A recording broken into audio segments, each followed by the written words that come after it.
4 college students from a Utah university vanished during a volunteer trip. Their mysterious disappearance baffled even seasoned investigators. But 4 months later, a clerk at a harbor discovers something shocking inside a shipping container. A disturbing find that changes the entire case. The fluorescent lights flickered overhead in Marion Hartley's diner, casting uneven shadows across the worn laminate tabletop. It was 5:30 a.m. in Cedar City, Utah, and the small-town diner wouldn't open for another hour and a half. In the dining area, 4 women huddled around a table covered with coffee-stained maps, shipping route printouts, and grainy drone footage images. Marion Hartley ran her trembling fingers through her ash-blonde hair, the same shade her daughter Olivia had inherited. Dark circles rimmed her eyes, evidence of another sleepless night spent searching for answers. Across from her sat Elena Cruz, whose normally immaculate appearance had given way to a messy ponytail and wrinkled blouse. Next to Elena was Natalie Dawson, whose fingers constantly fidgeted with her wedding ring as she stared at the photos scattered before them. Completing their circle was Danica White, who maintained her composure better than the others, but whose eyes betrayed the same desperate worry. Their daughters, Olivia Hartley, Jasmine Cruz, Claire Dawson, and Sophia White, had been best friends since high school. The girls had chosen to attend Southern Utah University together, sharing classes and dreams. Now they shared something else. They were all missing. "Mrs. Hartley," said FBI agent Philip Carter, his voice gentle but professional. "I understand your frustration, but I want to assure you we're pursuing every possible lead." His partner, Agent Rebecca Thompson, nodded in agreement, her expression sympathetic but guarded. "The problem is that we've found no evidence in Utah, nothing at the border checkpoints, and nothing in the surrounding states. Even in Texas, where they were last seen, the trail goes cold." "It's been 4 months," Marion said, her voice cracking. 4 months since they decided to take that detour to Texas. The weight of those 4 months hung in the air. What was supposed to be a simple university trip had turned into a nightmare. The entire class had been scheduled for an environmental volunteer effort at the Oregon Dunes National Recreation Area. But Olivia had received information from her marine research contact at a volunteer organization about a secluded beach in Texas where sea turtles laid eggs. The 4 girls had decided to visit Texas first before joining their classmates in Oregon. They never made it to Oregon. "We've interviewed everyone associated with the volunteer organization that arranged the Oregon trip," Agent Thompson explained. "We've searched the Texas coast where they were reportedly headed. We've checked hotel records, rental car agencies, gas stations, and traffic cameras." "What about their phones?" Danica asked, her voice steady despite her anguish. There must be something. "Their phones went offline within an hour of each other on May 24th, Agent Carter replied. "The last ping came from near Corpus Christi, but the signal disappeared after that." From the kitchen, the sounds of the staff preparing for the day's business carried through the swinging doors. Meanwhile, on the walls of the dining area, dozens of flyers bearing the girls' photos surrounded them like silent witnesses to their ongoing ordeal. Suddenly, Agent Carter's phone rang. He stepped away from the table, his expression shifting from professional detachment to focused interest. The 4 mothers exchanged glances, a flicker of hope kindling in their exhausted eyes.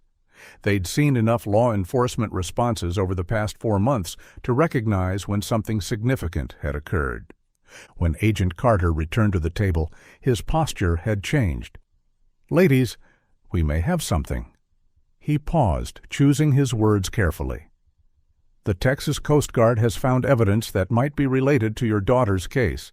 They discovered personal belongings in a shipping container on a freighter docked at the port of Brownsville." "What kind of belongings?" Elena asked, leaning forward with sudden intensity. "A pink suitcase, backpacks, and some other personal items that match the descriptions in our missing persons report," Agent Carter replied. "They're securing the scene now." "We need to go there," Marion said immediately, already standing up. We need to see if those are our daughter's things." Agent Thompson nodded. "We can arrange transport. A flight to Brownsville would take about 3.5 hours." "I'll close the diner for today," Marion said, determination replacing the fatigue in her eyes. Within an hour, preparations had been made. The four mothers packed small overnight bags, not knowing how long they would be gone, but understanding the urgency of the situation. Agent Carter coordinated with the local Cedar City Police and the FBI field office in Texas. By 7:30 a.m., they were boarding a small plane at Cedar City Regional Airport, with Agents Carter and Thompson accompanying them. The flight was tense and largely silent, each woman lost in her own thoughts, caught between hope that this might be the break they'd been waiting for and fear of what they might discover. When they landed in Brownsville shortly after 11 a.m. local time, police vehicles were waiting to escort them directly to the port. The convoy moved quickly through the city streets, arriving at a bustling scene of activity. Coast Guard officers, Port Authority personnel, local police, and shipping clerks swarmed around an area where a large red shipping container had been moved away from a freighter and set on the ground. Officer Curtis Prado of the Brownsville Police Department met them as they stepped out of their vehicles. "Agent Carter, Agent Thompson," he greeted them with a professional nod before turning to the mothers. "Ladies, I'm sorry we're meeting under these circumstances." He introduced them to Reuben Kim, a shipping clerk at the Port of Brownsville, who nervously adjusted his glasses as he explained the discovery. "It was just routine inspection," Reuben said. "We do random checks for contraband, and one of our K-9 units alerted on this container. When I checked the manifest, I noticed this container wasn't scheduled for shipment. It wasn't even supposed to be here." "What did you find inside?" Agent Carter asked. Reuben gestured toward the open doors of the container. "Personal items, arranged like someone had been living there. Mattresses, suitcases, backpacks." The mothers moved closer, their hearts pounding as they approached the container. Just inside the doors, police had carefully arranged the items they'd found: a pink suitcase, 3 matching pink backpacks, a straw hat, and a brown leather handbag. Deeper in the container, they could see mattresses laid out on the floor, along with empty water bottles and canned food containers. "Miss Hartley," Officer Prado said gently, "can you identify any of these items?" Marion stepped forward first, her hand trembling as she reached for the pink suitcase. "This is Olivia's," she said, her voice barely above a whisper. "I bought it for her high school graduation. These scratch marks on the corner. She got them when we visited my sister in Denver last year." Elena pointed to the straw hat and one of the pink backpacks. "This is Jasmine's hat. She bought it specially for this trip. And this backpack? See this charm?" She touched a small silver dolphin attached to the zipper. "I gave it to her for her birthday." One by one, each mother identified items belonging to their daughters. The matching pink backpacks had been a group purchase the girls had made together, but each had personalized them with unique charms or pins. "The mattresses," Natalie said, looking deeper into the container. "How long have they been here?" A forensic technician who had been working inside the container stepped forward. "Based on the condition and wear patterns, I'd estimate they've been used for quite some time. Definitely longer than 4 months. They may have been here before your daughters." Agent Carter nodded grimly. "It appears someone was keeping them here and left in a hurry. Probably when they learned about the routine inspection. They abandoned the personal belongings, likely planning to return the girls to the container after the check was complete." "Have you checked the port's security footage?" Agent Thompson asked Officer Prado. "Yes, but we haven't seen any sign of the girls in the area," Officer Prado replied. "We believe the person who took them was aware of the inspection schedule and the location of the CCTV cameras. They likely moved the girls during the night." "These containers were headed for Puerto Progreso in Mexico," Reuben added. "We've already alerted the Mexican authorities." Marion stared into the dark interior of the container, trying to imagine her daughter confined in that space. "How many other containers like this might there be?" she asked, her voice hollow. "That's what we need to find out," Agent Carter said. "Officer Prado, we'll need to interview port workers and the freighter's crew. Someone had to have seen something." Officer Prado nodded. "We've already started gathering statements. In the meantime, forensics needs to process all of this evidence. Let's move to the harbor office where you can complete the necessary paperwork." As the forensic team moved in to collect fingerprints and DNA samples, the four mothers took one last look at their daughter's belongings before following the officers toward the harbor building. Each step away from the container felt like abandoning their children all over again, but they knew finding the truth was their only path forward. The harbor office buzzed with activity as the four mothers were escorted into a conference room. The walls were lined with maritime maps and safety protocols, and a large window overlooked the bustling port. Officer Prado handed them clipboards with forms to fill out. "Standard procedure," he explained. "We need your formal statements and authorization for DNA collection to compare with samples from the container."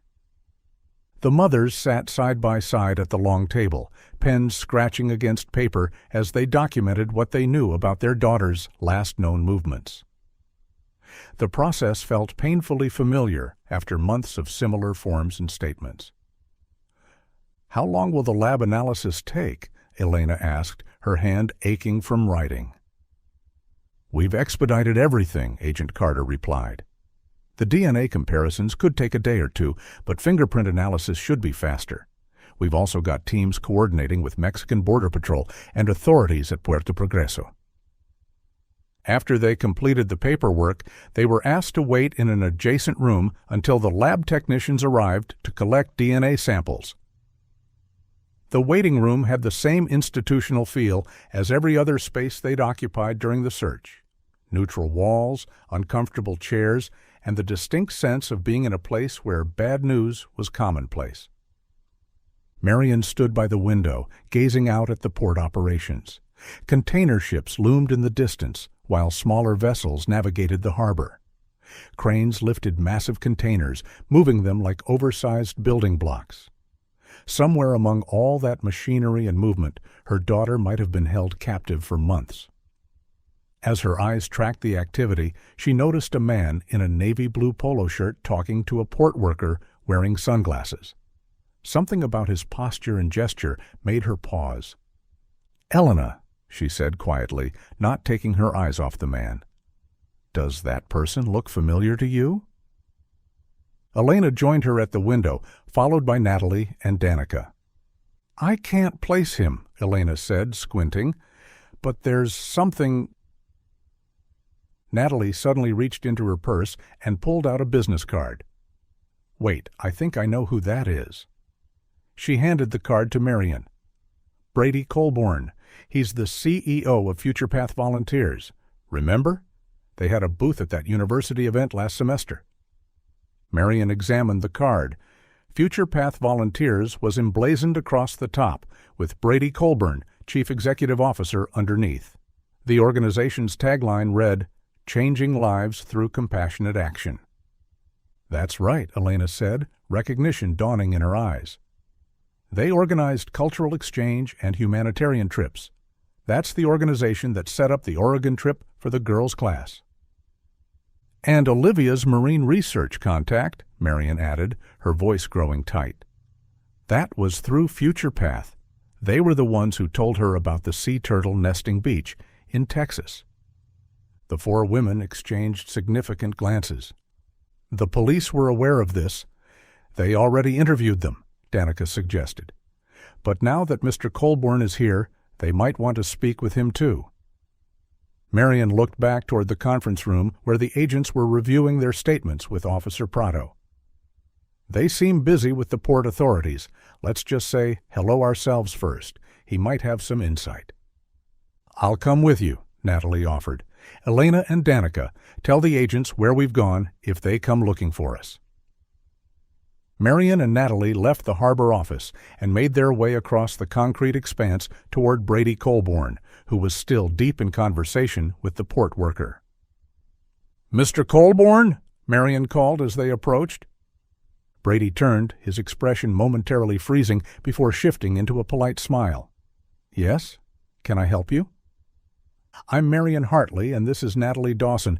We met at Southern Utah University last semester during the volunteer fair."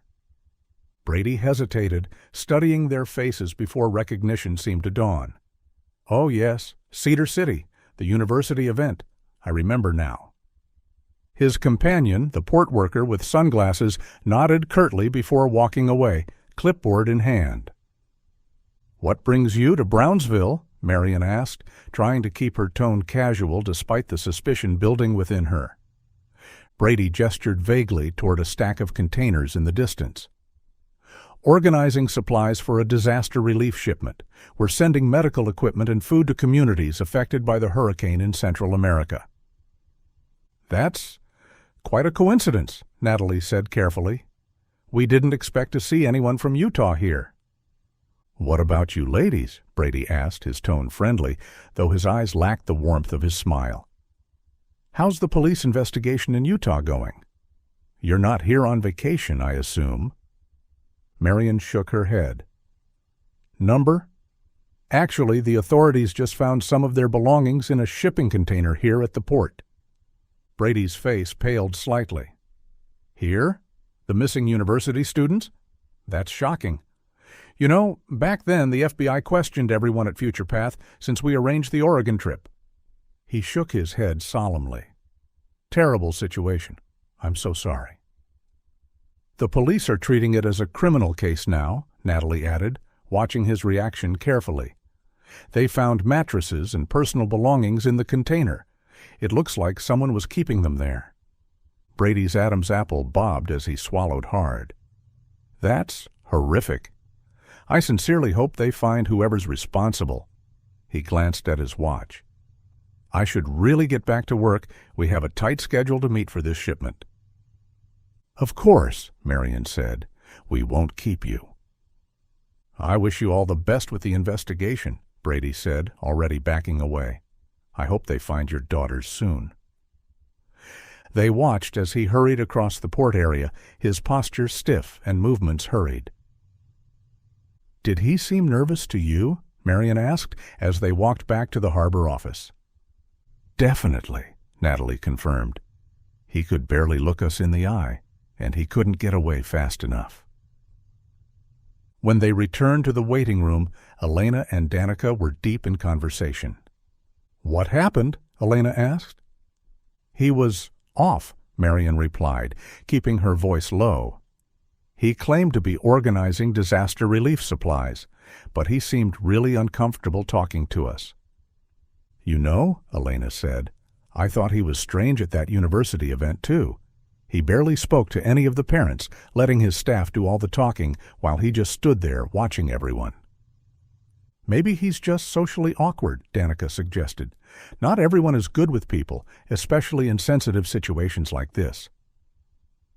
"That's true," Natalie conceded, "and Future Path didn't ask for excessive fees for the trip, just reasonable travel costs. Their programs seemed legitimate." "Still," Marion said, looking out the window again where she could see Brady talking urgently with the same port worker wearing sunglasses, "it's odd for a CEO to be personally handling shipping logistics, isn't it?" Their conversation was interrupted when Agent Carter and a lab technician entered the waiting room.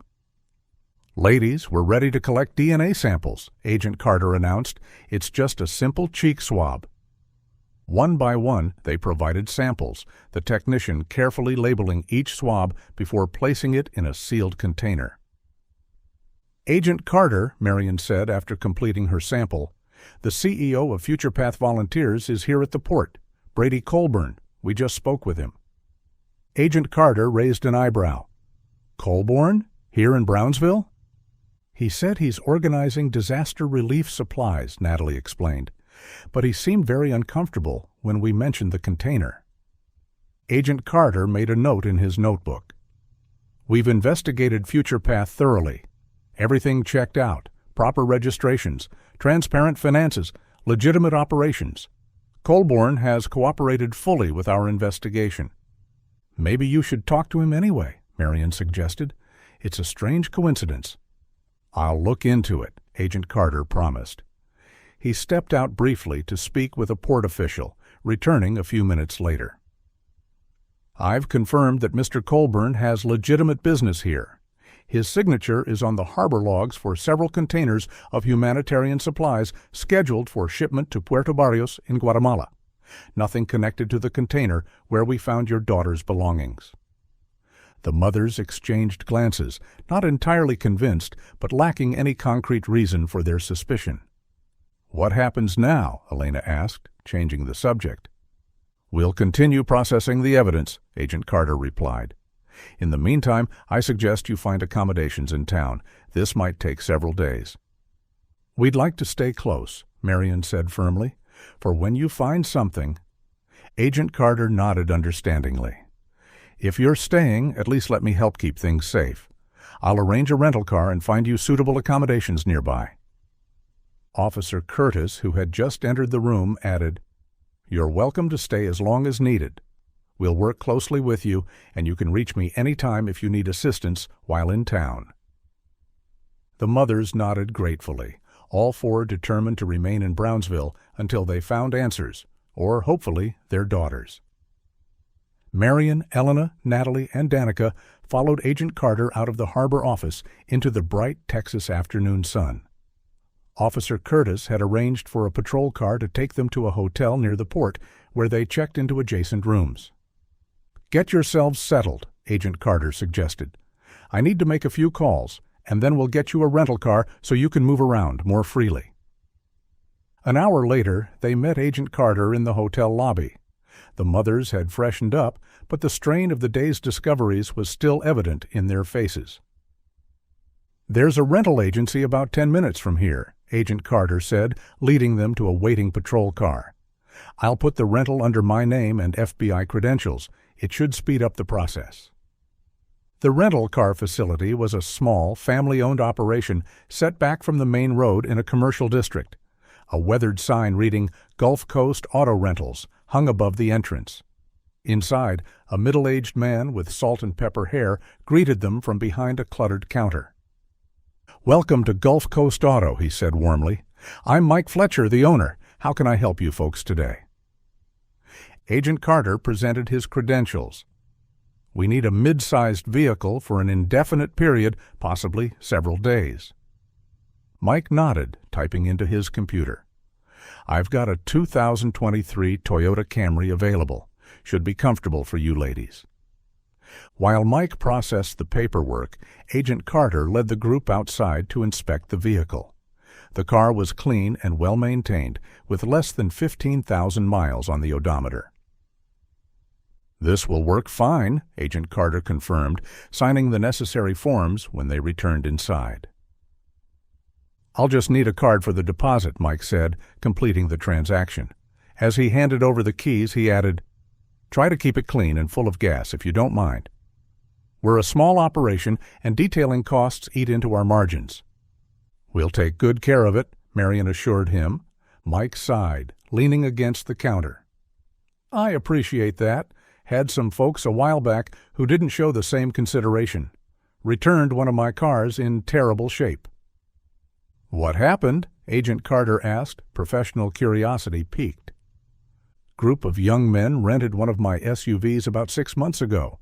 When they brought it back, it was a disaster. Dents and scratches on the exterior, interior filthy with sand and trash. Didn't even bother to refill the gas tank. Mike shook his head at the memory. Cost me nearly $2,000 to fix everything, but they paid the damages without complaint, which was the only silver lining. The mothers exchanged quick glances, a silent communication that had developed over months of shared anguish. 6 months ago? Marion asked casually. That would have been around May or June? End of May, Mike confirmed. Memorial Day weekend, actually. Remember, because I was short on vehicles during a busy holiday. Natalie stepped forward. Would you mind showing us some photos of the damage? We're curious about what kind of restoration work was needed." Mike looked bewildered by the request, but Agent Carter smoothly intervened. "We're investigating a case that might involve similar vehicle misuse. Any information could be helpful." Understanding dawned on Mike's face. "Oh, you're with the FBI. Sure, I documented everything for the insurance claim." He pulled out his smartphone and scrolled through his photos. "Here we go." He handed the phone to Agent Carter, who examined the images before passing it to the mothers. The photos showed an SUV with scratched paint and dented panels. More disturbing were the interior shots: seats covered in sand, empty food containers scattered throughout, and what appeared to be plastic wrappers partially hidden under the seats. Elena pointed to one of the images. "Can you zoom in on that?" Mike took the phone back and enlarged the photo. The mothers leaned in, recognizing the distinctive packaging of male contraceptives among the debris. "Do you remember who rented this car?" Agent Carter asked, his tone still casual, but his attention now fully engaged. Mike turned to his computer. "Let me check our records." After a moment, he nodded. "Here it is. Guy named Danny Rosso. Rented it for 5 days starting May 23rd, but didn't return it until May 30th. Charged him a late fee on top of the damage deposit." The timing aligned perfectly with when the girls had gone missing. Agent Carter pulled out his notebook, jotting down the information. "Did Mr. Rosso say anything about what happened to the vehicle?" Agent Carter asked. Mike shook his head. "That's what was strange. Most people have some excuse or story, but this guy barely spoke, just handed over his credit card for the charges, signed the forms, and left. Never saw him again." "Do you have his information on file?" Agent Carter asked. "Contact details, address, that sort of thing?" "Sure do. Required for all rentals." Mike turned the monitor toward them. "Danny Rosso, age 28, with a Brownsville address. Got his driver's license number, phone, everything." Agent Carter pulled out his cell phone.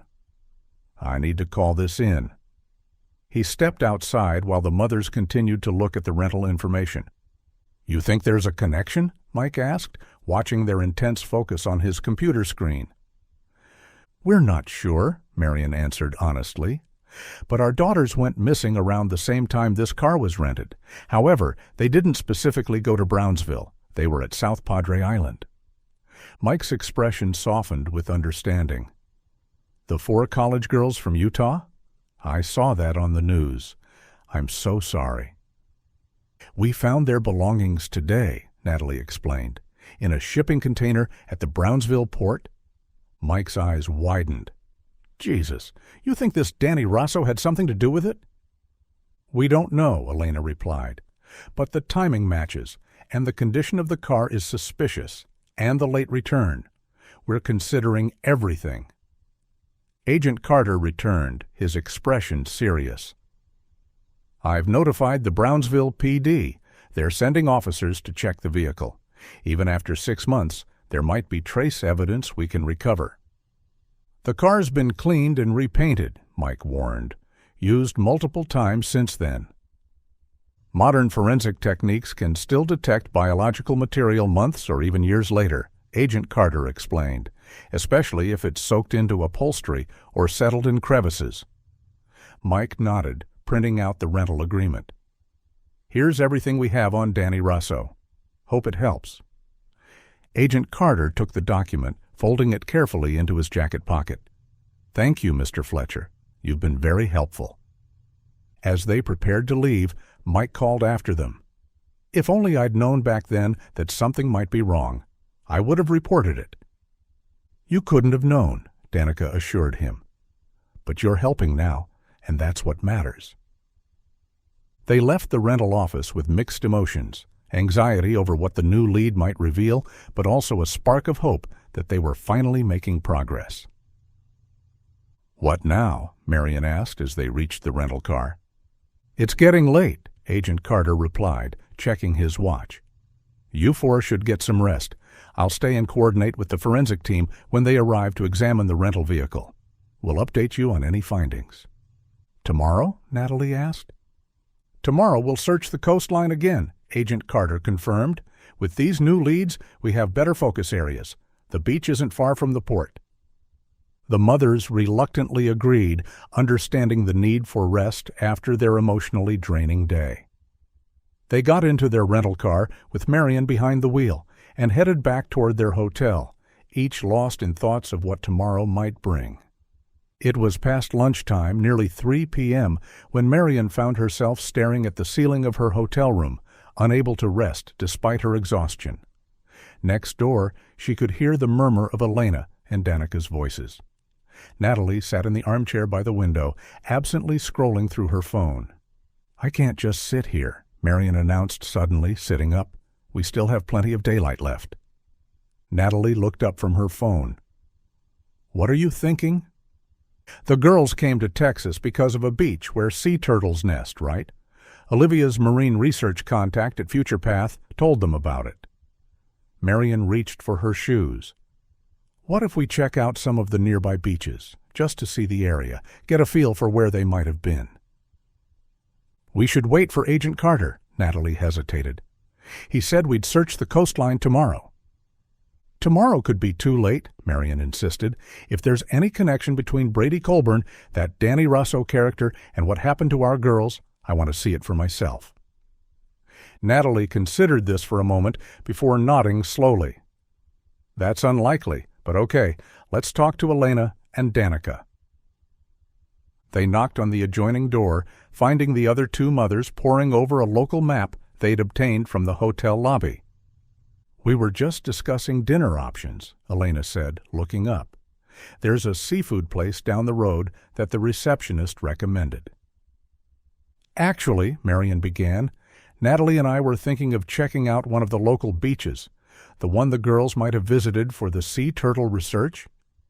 Danica frowned. "But they didn't come to Brownsville. They were supposed to go to South Padre Island for the marine research, according to what Sophia told me before they left." "True, but we're here now, and there might be something similar along this coastline," Marion persisted. I need to do something active. I can't sit in this room waiting." Elena and Danica exchanged concerned glances. "I understand," Elena said gently. "But we're all exhausted, and Agent Carter specifically asked us to rest." "You two can stay here," Natalie suggested, seeing the fatigue in their eyes. "Marion and I will just take a quick drive, maybe walk along the shoreline for a bit.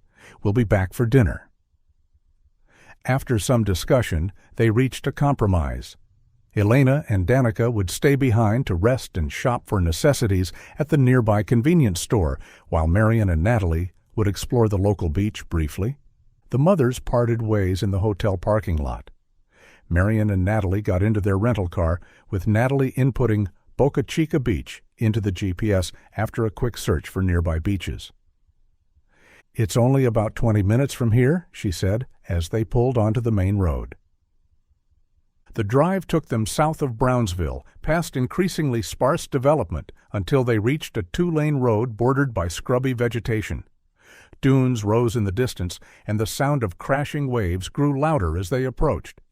They parked in a small, nearly empty lot and made their way toward the beach. As they crested a dune, the Gulf of Mexico spread before them, a vast expanse of blue-gray water meeting a wide, sandy shore. The beach wasn't a pristine paradise like tourist brochures might advertise, but it had a wild, untamed beauty with its dunes and native vegetation. Near the beach entrance, a weathered wooden sign caught their attention. "Sea turtle nesting season, April, September. Report turtles immediately." Marion stopped, studying the sign. "Do you think this could be the beach they were told about?" Natalie shook her head. "It couldn't be. The plans Claire showed me definitely mentioned South Padre Island, not Boca Chica." "You're right," Marion conceded, remembering the itinerary Olivia had sent her. "Maybe the turtle nesting habitats run along this whole coastline." They continued walking, the afternoon sun warm against their backs as they followed the shoreline. After about 15 minutes, they noticed a section of beach that looked significantly cleaner than the surrounding areas. A group of people moved methodically across the sand, some in casual clothes and others in matching turquoise T-shirts with an environmental organization's logo. As Marion and Natalie paused to watch the cleanup effort, a young woman in one of the turquoise shirts approached them, trash pick in hand. "Hi there, I'm Ilona," she greeted them with a friendly smile. "Are you here to join our beach cleanup?" "No, just taking a walk," Marion replied. "But it's wonderful what you're doing here." "Thanks. We do this weekly," Ilona explained. "We're with Coastal Keepers. The turtles and local wildlife suffer terribly from beach pollution." "It's a free event if you'd like to join," she added. "You can leave whenever you need to, no commitment necessary." "That's very kind, but we're just here to rest and look around," Natalie said. As they spoke, a young man with sandy brown hair and an easy smile joined them. "More volunteers?" he asked hopefully. "Just visitors," Ilona corrected. "This is Darren, one of our regular volunteers." Darren nodded a greeting, shifting his trash pick from hand to hand. Something about the casual conversation made Marion want to open up. "Actually, we're here because of a police investigation. Our daughters went missing 6 months ago, but the police just found a new lead today." Ilona's face fell. "Oh my God, I'm so sorry." Darren stilled, his casual demeanor giving way to something more guarded. He stared at the ground, poking his pike into the sand repeatedly. "That's terrible," he mumbled, not meeting their eyes. "I hope they find them. I should get back to work." Without waiting for a response, he turned and walked quickly back toward the other volunteers. Ilona watched him go with a puzzled expression before turning back to the mothers. "Don't mind Darren, he's a bit awkward around emotional topics, but we're all hoping for the best for your daughters." Marion changed the subject, gesturing around the beach. "Has this area always been this littered?" Ilona sighed deeply. "It's gotten worse in the last year or so. This beach is remote enough that it attracts people looking for privacy. We find evidence of illegal bonfires almost weekly, despite the turtle habitat protections." She pointed to a collection basket filled with trash. Beer bottles, food wrappers, and, well, evidence of other activities. Among the debris, several distinctive contraceptive wrappers were visible, identical to those they'd seen in the rental car photos. "The city posts a guard during daylight hours," Ilona continued, "but at night it's unmonitored. That's when most of the damage happens." "Is this a regular occurrence?" Natalie asked, her voice carefully neutral. "Not daily, but several times a month for sure. It's usually groups of young people, college-aged mostly." Ilona gestured southward. "If you walk far enough that way, you'll reach the Rio Grande Channel and Baghdad Lighthouse. That's the Mexican border. We sometimes find evidence that people cross over for parties, which complicates enforcement." After chatting a few more minutes, Ilona excused herself to rejoin her group. Marion and Natalie walked a little further down the beach, speaking in hushed tones. "Did you see those wrappers?" Natalie whispered. "The same brand as in the rental car photos." "Do you think the girls were brought here for some kind of party?" Marion asked. They both fell silent, the implications too unsettling to put into words. Then Natalie spoke up. "I think we're just dealing with information overload today. We're starting to connect things that might not even be related." Marion nodded. After walking for an hour or so along the coastline, finding nothing but endless stretches of largely empty beach, they turned to head back. Marion noticed Darren walking away from the cleanup group, his phone pressed to his ear. With the breeze carrying sound across the open beach, fragments of his conversation drifted toward them. "Noche site. No party. No." A pause. "I checked. It's clean. Yes? Keep clean." When he finished the call, Darren slipped on a pair of black sunglasses, and something about his profile in that moment struck Marion with uncomfortable familiarity. "Natalie," she whispered, "doesn't Darren look like that port worker who was talking to Brady this morning? The one wearing sunglasses?" Natalie squinted in his direction. "I don't think so. We were talking to him face to face earlier, and you didn't mention any resemblance then."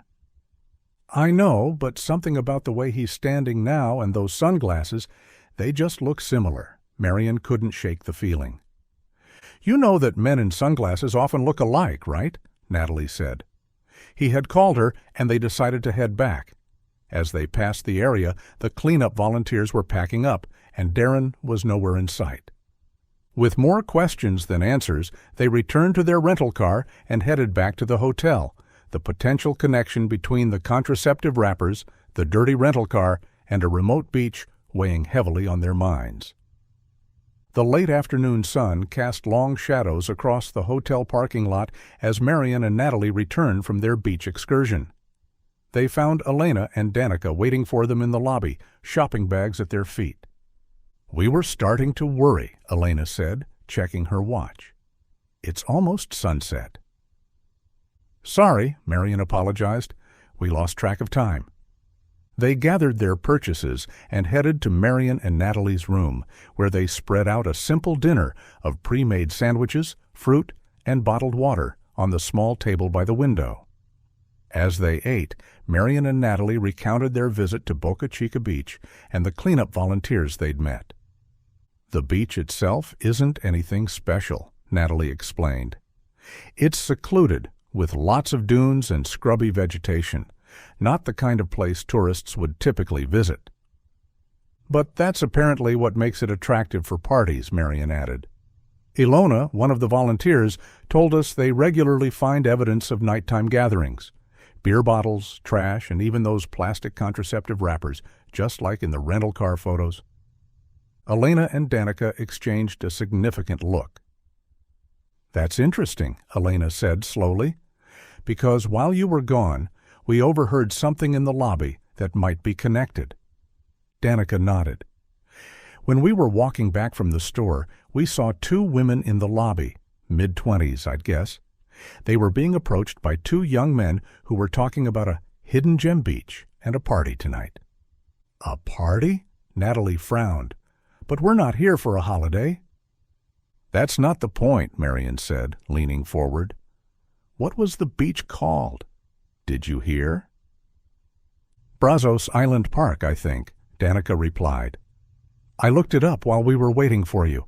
It's actually a continuation of Boca Chica Beach, just a bit further down." Marion turned to Natalie.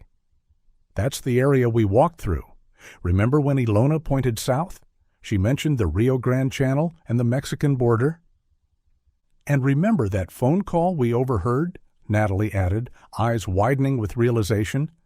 "Darren said, 'No party tonight,' and something about keeping the site clean." The four women fell silent, each processing the implications of these connections. "Wait," Elena cautioned, raising a hand. "Let's not jump to conclusions. We don't know that any of this is related to our daughters." "But the timing fits," Marion countered. "The contraceptive wrappers match what was found in Danny Rosso's rental car. That car was returned filthy with sand and trash around the same time our girls disappeared, and now we have evidence of beach parties in a secluded location near the Mexican border." "Plus that volunteer Darren and Brady Colborn," she added. "Something feels off about both of them.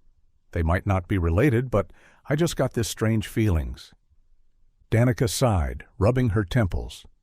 "Even if there is a connection, what can we do? We're not law enforcement. If you're thinking about going back to that beach tonight—" "That's exactly what I'm thinking," Marion admitted. The room grew quiet again. The only sound was the distant hum of the air conditioner. "We should tell Agent Carter," Elena suggested reasonably. "Let him and the local police handle this. And by the time they mobilize, whoever's behind this might disappear again," Marion argued. "We've been searching for 4 months with nothing to show for it until today." They continued debating for the next hour, weighing the risks against the potential for discovering something crucial. Eventually, they separated to their respective rooms to rest, though rest seemed impossible with so many unanswered questions. As the sun began to set, Marion stood by the window of her room, watching the orange glow reflect off the distant Gulf waters. Natalie sat on the edge of her bed, flipping through TV channels without really watching. "I'm going back to the beach," Marion announced suddenly, turning from the window. "Just to observe from a distance. I won't interfere or put myself in danger." Natalie looked up, concern etched across her face. "Marion, I understand how you feel, but—" "I won't be able to sleep tonight otherwise," Marion interrupted, "not with this gnawing feeling that we're close to something important." After a long moment, Natalie sighed and stood up. "I'm coming with you. We'll just check it out briefly and return before it gets too dark." "Are you sure?" Marion asked, relief evident in her voice. "Absolutely not," Natalie replied with a wry smile. "But I'm not letting you go alone." Marion crossed the room and hugged her friend tightly. "Thank you." "We should tell Elena and Danica," Natalie said as they separated. "They'll worry if they try to check on us and we're gone."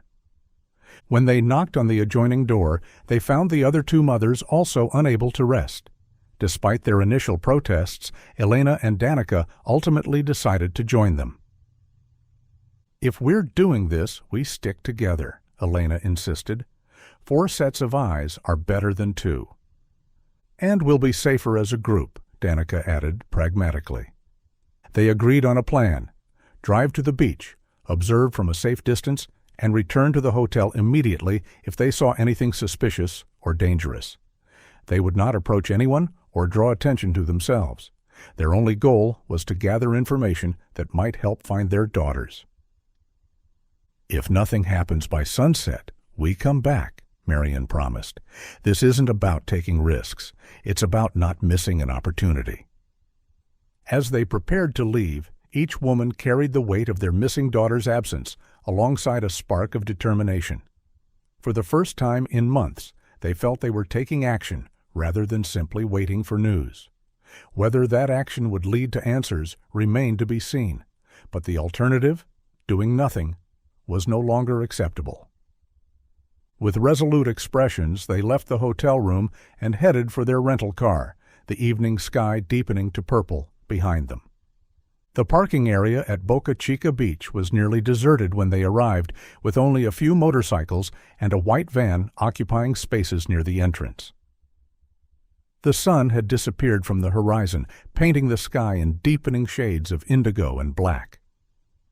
"If there's a beach party happening, it doesn't look like it's started yet," Elena observed as they pulled into a spot at the far end of the lot. "Maybe we're early or late," Danica suggested, checking her watch. "Or we misunderstood what those men in the lobby were talking about." Marion scanned the area carefully. "Let's walk toward the beach and see if there's any activity. If there's nothing, we'll head back." They made their way over the dunes toward the shoreline, the evening breeze carrying the salty scent of the Gulf.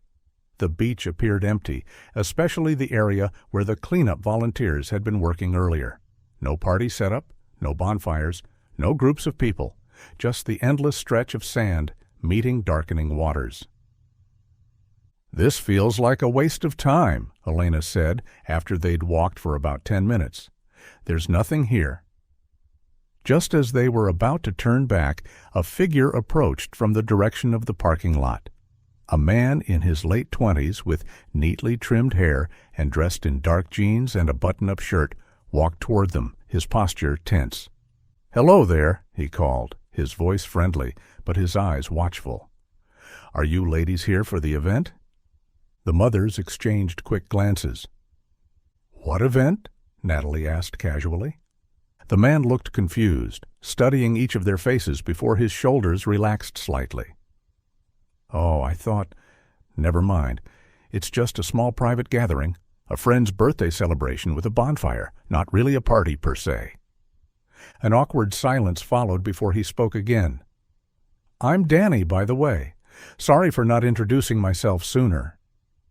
Marion felt her heart skip a beat at the name, but kept her expression neutral. "Nice to meet you, Danny. We're just visiting the area and thought we'd check out the beach at sunset." Danny nodded, a hint of relief crossing his features. It's lovely at this time of day, though it's getting dark quite quickly now, and there's not much lighting out here." "We were just about to head back," Danica said, forcing a smile. "It's a bit too dark to see much." "Probably for the best," Danny agreed, his voice softening. "The beach can be disorienting after dark. You should return to your vehicle while there's still some light." As they thanked him and began walking back toward the parking lot, Marion couldn't help noticing how eager he seemed for them to leave. His politeness had a practiced quality that felt hollow. Once they were out of earshot, Elena whispered, "Did you see how nervous he was? When we said we weren't here for whatever is happening, he looked relieved." "And he didn't really try to explain what this gathering is," Natalie added. "Just said it was private and basically told us to leave." "Do you think he's the same Danny?" Danica asked. "Danny Rosso, who rented that car?" Marion frowned. "It's a common name, but the timing and location feel too coincidental." They reached their car and climbed in, with Marion taking the driver's seat again. She started the engine, slowly pulled out of the parking space. "I have a bad feeling," she murmured. "I want to see if anything happens, but I don't want to risk our safety." They drove in silence, watching as two more vehicles arrived, a pickup truck and a dark sedan. 4 men got out, carrying coolers and what looked like camping equipment toward the beach. "This doesn't look like just a birthday celebration," Elena murmured. Danica, who had been watching through the rear window, suddenly gasped. "Marion, slow down." "What is it?" Marion asked, her foot pausing over the gas pedal. "I think I just saw those 2 women from the hotel," Danica said, her voice tight with concern. "They were walking from the beach, not to, and being held by the arms, almost like they were being pushed toward that white van." Before any of them could respond, headlights swept across their car as another vehicle pulled into the lot from the main road. As it passed under the single parking lot light, Marion recognized the driver. "That's Darren," she said in disbelief, "the volunteer from earlier today?" When the interior light briefly illuminated the passenger, Natalie grabbed Marion's arm. "And that's Brady Colburn with him." The connections crystallized in Marion's mind. Danny at the beach, Darren who resembled the port worker, and now Brady Colburn, all converging at this remote location where parties apparently happened regularly. Their daughters had disappeared after allegedly being invited to a beach party. The rental car returned filthy with sand and contraceptive wrappers. The container at the port with mattresses and their daughters' belongings. "We need to call Agent Carter," Natalie said, already reaching for her phone. Marion nodded, accelerated the car again, and carefully drove out of the parking lot. She drove until they reached the main road, then pulled over in a safe spot with a clear view of both the beach entrance and the road ahead. While Natalie spoke urgently with Agent Carter, explaining what they'd witnessed, Marion watched as the white van and Brady's car exited the beach parking lot and headed north, away from Brownsville. "Agent Carter says what we did was dangerous," Natalie reported after ending the call. "He's sending police units, but he wants us to return to the hotel immediately." Marion gripped the steering wheel tightly, watching the taillights of the van and Brady's car growing smaller in the distance. "Those vehicles are leaving. If we go back now, we might lose them." "Marion, this isn't our job," Elena cautioned. "We should let the professionals handle it." "Agent Carter specifically said to stay in crowded areas," Natalie added, "not to follow potentially dangerous suspects." Marion turned to look at each of them, resolve hardening in her eyes. "I understand if you want to go back, but I need to see where they're going. I can drop you off." The other 3 women exchanged glances, a silent communication passing between them. "We stay together," Danica said firmly, "but promise me we'll keep our distance and not do anything reckless." Marion nodded, putting the car in drive. "I promise. We'll just follow far enough to see their destination, then wait for the police." With that, she pulled back onto the road and headed north, following the distant taillights of the vehicles that might lead them to their missing daughters. The two vehicles ahead maintained a steady pace on the darkening highway, their taillights like red beacons guiding Marion forward. She kept her distance, staying several car lengths behind and dimming her headlights to avoid drawing attention. "They're heading away from town," Elena noted, tension evident in her voice. "This road leads into more remote areas." "Keep your phone ready," Marion instructed Natalie. "If we lose cell service, we'll need to turn back immediately." For 20 minutes they followed the winding coastal road as it veered away from the Gulf and into sparser territory. The landscape transformed from beach communities to stretches of scrubland punctuated by occasional commercial developments. "They're slowing down," Danica said, leaning forward from the back seat. Ahead, the van and Brady's car pulled into a gas station, a small illuminated island in the growing darkness. The neon sign reading Lone Star Fuel and Food flickered intermittently, casting an eerie glow over the forecourt. Marion drove past without slowing, then made a U-turn at the next intersection and parked on the shoulder about 200 yards away with a clear view of the gas station, but hopefully far enough to avoid detection. "What are they doing?" Elena whispered, though there was no possibility of being overheard at this distance. They watched as Danny got out of the van and began filling the tank while Darren and Brady exited the sedan and headed into the convenience store. Through the large windows of the store, they could see Danny join them a few minutes later, leaning casually against the counter where a female cashier stood. Even from a distance, his body language suggested flirtation. The casual lean, the animated gestures, the way the cashier tucked her hair behind her ear and laughed. "This doesn't look like the behavior of people in a hurry," Natalie observed. "They don't realize they've been spotted," Danica suggested.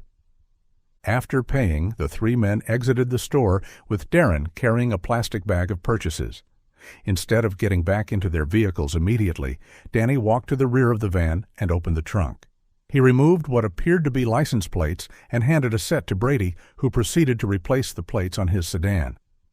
"They're changing the license plates," Marion said in disbelief, her knuckles white on the steering wheel. "Mexican plates," Natalie added, squinting through the darkness. "This confirms they're crossing the border." Elena pulled out her phone. "I'm calling Agent Carter again. This is definitive criminal activity." Before she could dial, headlights appeared behind them as a vehicle pulled up and parked. Through her rearview mirror, Marion recognized the unmarked car that had been at the port earlier that day. Agent Carter and his partner stepped out and approached cautiously. Natalie lowered her window as Agent Carter reached the car. "We told you to return to the hotel," he said, his expression stern but concerned. "This situation is dangerous, and you're civilians." "They're changing their license plates to Mexican ones," Marion explained quickly. "If we'd gone back, you wouldn't have seen this." Agent Carter's jaw tightened as he glanced toward the gas station. "We'll take over from here. We'll follow them to see where they're headed. Our backup units are en route." "What about the women we saw being forced into the van?" Danica asked. "We have officers checking the beach area now," Agent Carter assured them. "But my priority is making sure you four are safe." The four mothers watched as Danny, Darren, and Brady finished their preparations and returned to their vehicles. "They're leaving," Marion said, starting her car again. "We can't lose them." Agent Carter placed a hand on her door. "Number. You need to return to Brownsville now. That's not a suggestion. It's for your safety and the integrity of this operation." "But," Marion began. "No buts," Agent Carter interrupted firmly. "We've got this. Go back to the hotel and wait for my call." As Agent Carter returned to his vehicle, the mothers watched the van and sedan pull out of the gas station and continue north. The unmarked FBI car followed at a discreet distance, its headlights dimmed just as Marion's had been. "What do we do now?" Elena asked as the vehicles disappeared around a bend. Marion sat in silence for a moment, her heart racing with the knowledge that they might be close to finding their daughters, or at least discovering what had happened to them. "Agent Carter is right," Natalie said softly. "This isn't our expertise. We could end up making things worse." Marion tightened her grip on the steering wheel. "I can't turn back now, not when we're this close." "I agree," Danica said from the back seat, surprising the others. 4 months of waiting and hoping. I need to see this through. "We could stay far behind Agent Carter's car," Elena suggested cautiously. "Just to know where they're going." The decision made, Marion pulled back onto the road, following the same direction as the other vehicles, but maintaining an even greater distance than before. The weight of their choice hung heavy in the car, mingled with desperate hope that this night would finally bring answers. The road continued to twist through increasingly remote terrain. Street lights became rare, and businesses gave way to industrial facilities and vacant lots. Marion maintained a careful distance behind Agent Carter's vehicle, which itself stayed well behind the van and sedan. "They're turning," Elena whispered, pointing to where the vehicles ahead made a right onto an unmarked dirt road. Instead of following directly, Agent Carter's car continued straight before making a turn onto a parallel access road. Marion followed his lead, her headlights off now, using only the ambient moonlight to navigate. "Smart," Natalie murmured. "He's positioning to observe without being detected." They came to a stop behind a small rise that provided cover while offering a clear view of what appeared to be an abandoned warehouse about a quarter-mile away. The dilapidated structure stood isolated against the night sky, a single security light illuminating the loading dock area where the van and sedan had parked. Through the car windows, they saw Agent Carter speak briefly on his radio before exiting his vehicle with his partner, both drawing their weapons as they took positions behind natural cover. The mothers watched in tense silence as activity unfolded at the warehouse. The loading dock doors opened, spilling yellow light onto the concrete apron. Several figures emerged from inside, 2 of them pushing what appeared to be gurneys or stretchers. "Those are people," Danica gasped, clutching Elena's arm. "They're moving people." Even from this distance, they could see the horrifying scene. Young women, their limbs visibly bound and eyes covered, were being transferred from the warehouse into the waiting van. The men worked with practiced efficiency, suggesting this wasn't their first such operation. Marion's phone vibrated. It was Agent Carter.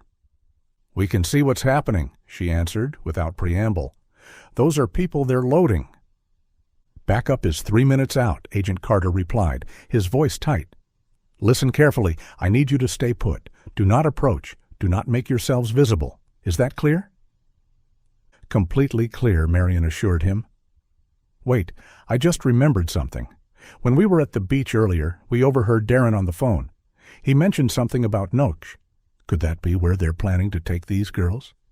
There was a pause on the line. "Noche is a town just across the Mexican border. If they get these women there, it will be much harder to rescue them." His voice grew urgent as he spoke to someone else. "We can't wait for backup. If they leave for Noche, we lose them?" The line went dead as multiple police vehicles suddenly appeared on the main road, lights flashing but sirens silent. Officer Curtis's cruiser led the way, followed by 3 more patrol cars and an unmarked SUV. The raid happened with shocking speed.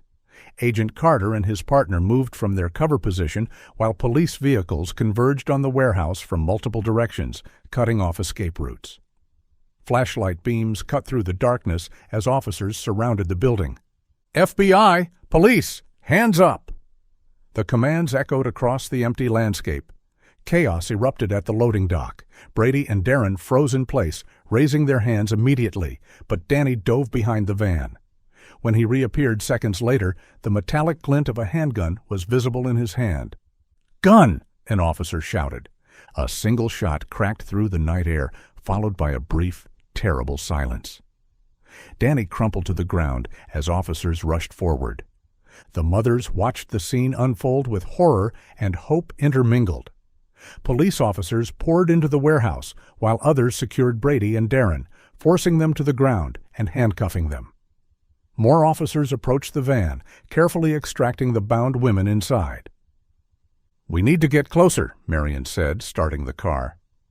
"Agent Carter said to stay here," Elena reminded her.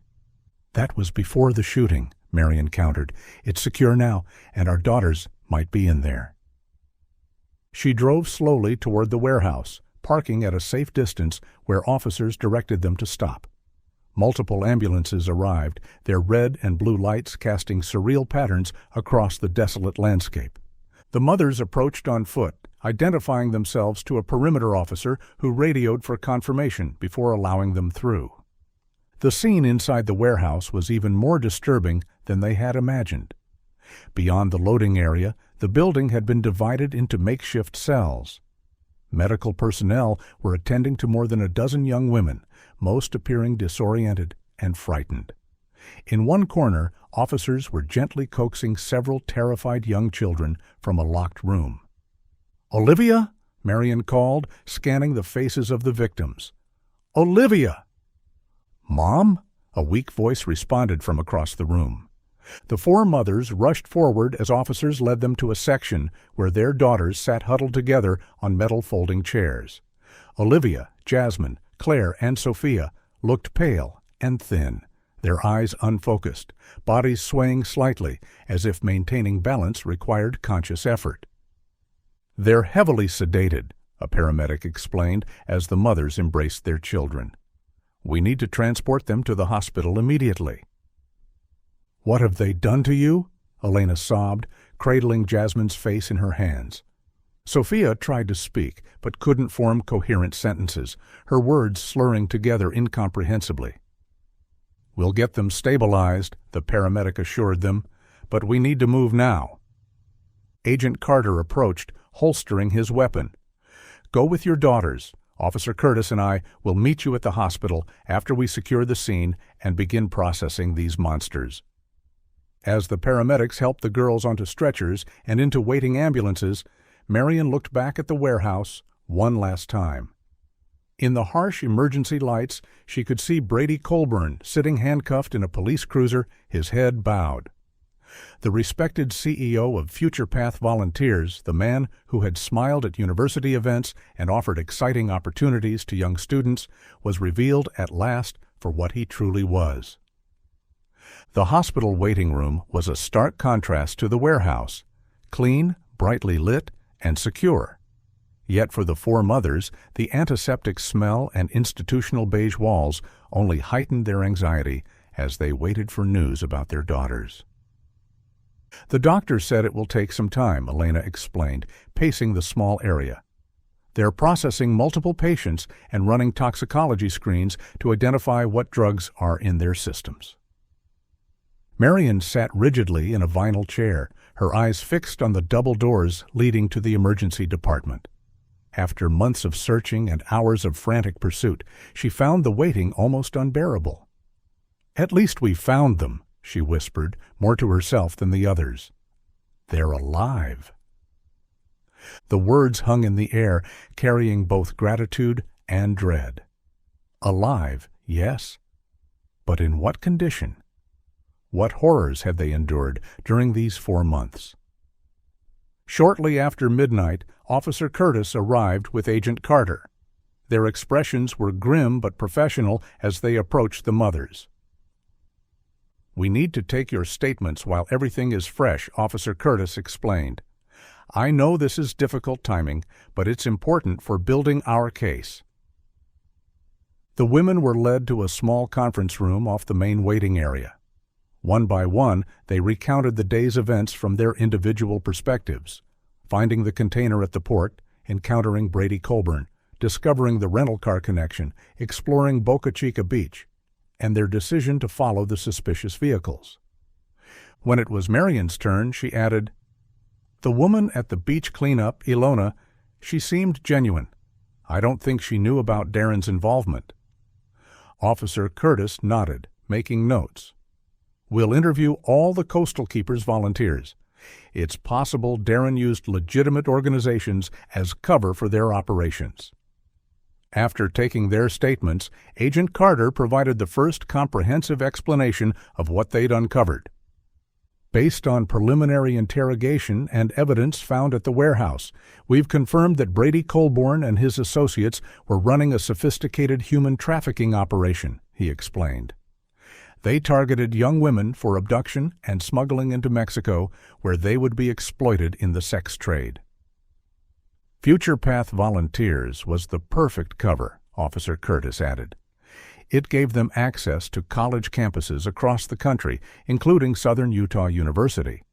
They used those trips as scouting missions to identify potential victims, particularly those who seemed isolated or vulnerable. Natalie covered her mouth with her hand. And our daughters were specifically targeted? Agent Carter nodded solemnly. Brady identified them at the university event. The detour to Texas for sea turtle research was engineered specifically to separate them from the larger group going to Oregon. What happened to them in that container? Danica asked, her voice breaking. From what we've gathered, they were initially held at a property near Corpus Christi, Agent Carter explained. When local police increased patrols in that area following your missing persons report, they moved your daughters to the shipping container at the port. Brady had positioned his people while he kept a low profile, including Darren, as workers at the port, Officer Curtis continued. That gave them access to monitor the container and know when inspections were scheduled. When they learned about the K-9 units coming through, they had to relocate your daughters quickly, leaving their belongings behind. A nurse appeared at the door, interrupting their discussion. The doctors have finished their initial examinations. Your daughters are awake and asking for you. They're being moved to rooms 315 and 316. On the third floor, they found the girls situated in adjoining rooms, Olivia and Claire in one, Jasmine and Sophia in the other. At Jasmine and Sophia's request, hospital staff had brought wheelchairs so all 4 girls could be together for their conversation with investigators. The reunion was both joyful and heartbreaking. The girls were thin and pale, with hollowed eyes that spoke of prolonged trauma. Yet seeing their mothers brought genuine smiles to their faces, the first real indication that recovery was possible. When they were settled, Officer Curtis asked gently if they felt able to share what had happened. After exchanging glances, Olivia began speaking for the group. We were in Port Aransas for the Turtle Conservation Project, she explained, her voice weak but determined. On our second day, we met some guys at a local cafe who seemed really friendly. They invited us to a bonfire party at what they called a Hidden Gem Beach, supposedly a beautiful spot that tourists didn't know about. Claire continued the story. When we got there, it wasn't what we expected. The beach was remote and kind of rough, not beautiful at all. But they had set up a minibar with fancy cocktails and music. They said they were celebrating a friend's birthday. We had a few drinks, Jasmine added, but we got drunk really fast. I remember feeling strange, like the room was spinning after just one cocktail. They must have drugged us. The next thing I remember is waking up in a moving truck, Sophia said, tears forming in her eyes. It was completely dark. We were taken to a house first, somewhere isolated. Brady was there. He told us that we belonged to him now. The girls fell silent, the unspoken horrors hanging in the air. You don't have to continue if it's too difficult, Agent Carter said gently. No, I want to, Olivia insisted. People need to know what they did. She explained how they were kept in the house for what felt like weeks, subjected to psychological and physical abuse designed to break their resistance. Eventually, they were moved to the shipping container, which, despite its confines, had felt safer because they were no longer being regularly abused. Darren would bring us food and water every few days, Claire explained, mostly canned stuff and bottled water. We never knew when he'd come back, so we had to ration everything. We thought we were on a ship sometimes, Sophia added. We could feel movement occasionally, but we were never sure where we were. The police interview continued gently, with breaks whenever the girls seemed overwhelmed. A doctor came in periodically to check their condition, explaining to the mothers that all four suffered from malnutrition and dehydration. Claire and Sophia had developed respiratory problems from the container's poor ventilation. Olivia was being treated for a reproductive tract infection, and Jasmine had developed a skin condition from the unsanitary conditions. "They'll need time to heal physically," the doctor explained, "and I'm arranging for trauma counselors to assist with their psychological recovery." As the night deepened, the police finally concluded their questioning. Officer Curtis promised to return the next day for additional details, but emphasized that the girls' health was the priority now. Left alone with their daughters, the mothers pulled chairs close to the beds, unwilling to be separated again, even by a few feet. "When I saw that red container this morning," Marion said, stroking Olivia's hair, "I felt something change inside me, like a compass needle finding north after spinning for months." "We never stopped looking," Elena assured Jasmine. "Not for a single day." "We know," Claire whispered. "Some nights in that dark container I would feel you all searching for us. It sounds strange, but it gave me hope." Outside the hospital window, the first hints of dawn appeared on the horizon, a fitting symbol for the new beginning that lay ahead. Recovery would be long and difficult, with scars both visible and invisible.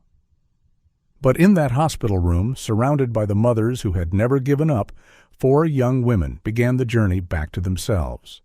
As Danica later wrote in her journal, "Today marks both an ending and a beginning. The search is over, but the healing has just begun. What sustained us through these terrible months, love, determination, faith in each other, will sustain us still. We found our daughters in a metal box at the edge of the sea, but the truth is, we never lost them. Not really, not in the ways that matter most.